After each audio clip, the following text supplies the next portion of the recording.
Speaking of unconventional warfare, a new trend is emerging in China. Companies are setting up their own army, sort of like volunteer militias. These are not full-time soldiers of the PLA. These are people who have day jobs. But when required, they can be deployed, whether it's war, natural disaster, or logistics. Now, reports say at least 16 Chinese companies have done this. One of them is a private company, a dairy giant called Yili. In December last year, this company raised its own militia. I guess the question is why? Why do companies need an army? Some background first. Militias have a long history in China. They fought alongside the communists in the Civil War. Later on, Mao Zedong promoted them. He embedded these militias in communes and state firms. And the idea was quite simple. A, to protect the new regime from foreign attacks because Mao was suspicious of the US and Taiwan. And B, to impose his vision on the state. These militias became communist watchdogs in the communes. They would keep an eye on people, crush dissent and promote Mao's ideas. Looks like Xi Jinping likes that plan, which is why the militias are back in China. They're called the People's Armed Forces Department. They remain under the PLA's command. And how many fighters do they have? We don't have a number yet, but men between ages 18 and 35 can enlist. Women too are free to join, so chances are it's a big force. But why does China need it? After all, the PLA is a massive fighting machine. It's the largest army in the world. It has some 2.8 million soldiers and a budget of more than $220 billion. So why does the PLA need backup? Experts say these militias are not for missions abroad.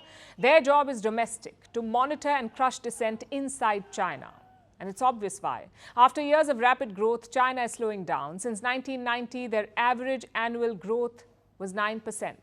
Some years, it crossed 14%. That's the pace at which China grew. But now, GDP growth is just 5.2%. The property sector is in deep trouble. Local governments are sinking under debt. And youth unemployment was 21% last year. So the Chinese regime is a bit scared.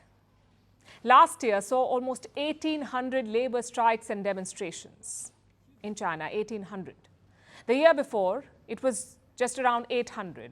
Now, we're not saying that the regime is under threat or that there is some mass movement erupting in China, because there isn't. But authoritarians do not need nationwide protests to be spooked. Even minor ones will do the trick. Hence the militias. Xi Jinping wants more control over the corporate sector in China. He wants to nip dissent in the bud, also push his agenda in Chinese companies. We've seen similar strategies before. Most Chinese companies now have in-house Communist Party cells. Their bylaws confirm their ties to the party. So I guess militias were the next step. It's the cost of running a police state. I'll show you some interesting numbers. In fact, in 2020, China spent $210 billion on internal security. $210 billion on internal security, that's surveillance, police and espionage. It was 7% higher than the defense budget. Imagine that. You're spending more to control your own people than to defend them. And this sums up Xi Jinping's ideology.